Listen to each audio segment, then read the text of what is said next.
యేసుక్రీస్తు పరిశుద్ధమైన నామములో మరొకసారి ఎవ్రీడే విత్ జీసస్ అనే కార్యక్రమాన్ని వీక్షిస్తున్న మా క్రైస్తవ కుటుంబాలందరికీ మా హృదయపూర్వక ధన్యవాదాలు. మరొక లేఖన భాగాన్ని మీ ముందు ఉంచడానికి ప్రభు మా హృదయాల్లో ప్రేరేపించిన ప్రకారము ద్వితీయోపదేశకాండం 6వ అధ్యాయం 5వ వచనం. ద్వితీయోపదేశకాండంలోకి వెళ్ళకముందు చిన్న పరిచయం ఇవ్వాలని నేను ఆశపడతాను.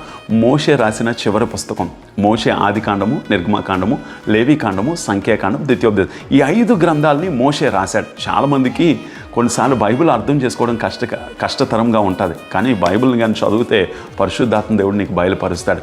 ఈ యొక్క ద్వితీయోపదేశ కాండానికి మరొక మాట ఏంటంటే, మరొకసారి దేవుడు ఉపదేశం చేస్తున్నాడు మోషే ద్వారా. ఇజ్రాయేల్ ప్రజలు ఎడారిలో నడిపించబడిన తర్వాత మరలా వాళ్ళు మొదటి స్థితి ఏదైతే ఉందో అవన్నిటిని కూడా జ్ఞాపకం చేసుకుని, అందుకని ఉపదేశము అనగా రెండోసారి ఉపదేశం.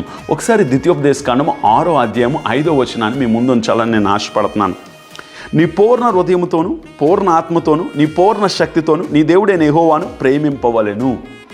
ఈరోజు జీసస్ ఐ లవ్ యూ అని చెప్తాం, కానీ మన పూర్ణ హృదయంతో, మన పూర్ణ ఆత్మతో, మన పూర్ణ శక్తితో నీ దేవుడైన యెహోవాను ప్రేమించాలి. ఎందుకు ఈ మాట రాయబడింది అంటే, ఇజ్రాయేల్ ప్రజలు వాళ్ళకున్న సౌకర్యాలు, వాళ్ళు చూస్తున్న అద్భుతాలు, వాళ్ళు అనుభవిస్తున్న ఆశ్చర్యకార్యాలు, ఇవన్నిటి మీద వాళ్ళ ఏకాగ్రత వెళ్ళిపోయిందేమో.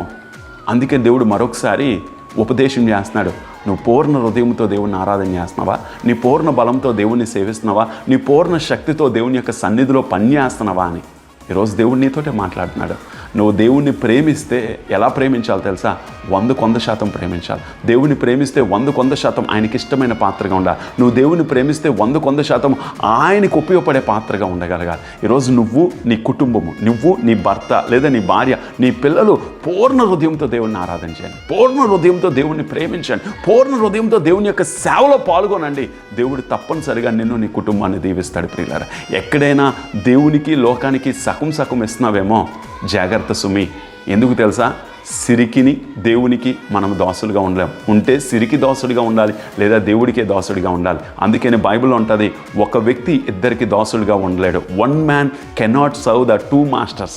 నువ్వు పూర్ణ హృదయంతో దేవుణ్ణి ఆరాధన చేయి, పూర్ణ హృదయంతో దేవుణ్ణి ప్రేమించు, పూర్ణ హృదయంతో దేవుణ్ణి సేవించగలిగితే దేవుడు తప్పనిసరిగా నిన్ను, నీ కుటుంబాన్ని దీవించడానికి ఇష్టపడతాడు. చిన్న ప్రార్థన చేసుకుందాం, కళ్ళు మూసుకుందాం. మా తండ్రి, మా ప్రభువా, ఈ కార్యక్రమాన్ని వీక్షిస్తున్న ప్రతి ఒక్కరి కుటుంబాల్లో నిన్ను ప్రేమించేవారుగా కాదు, 100% నిన్ను సన్నుతించేవారు, పూర్ణ హృదయంతో ప్రేమించేవారుగా వాళ్ళ కుటుంబాలు, పిల్లలు నీకు ఇష్టమైన పాత్రగా ఉండడానికి సహాయం దయచేయమని యేసుక్రీస్తు పరిశుద్ధమైన నామంలో అడిగి వేడుకొంచున్నాము తండ్రి.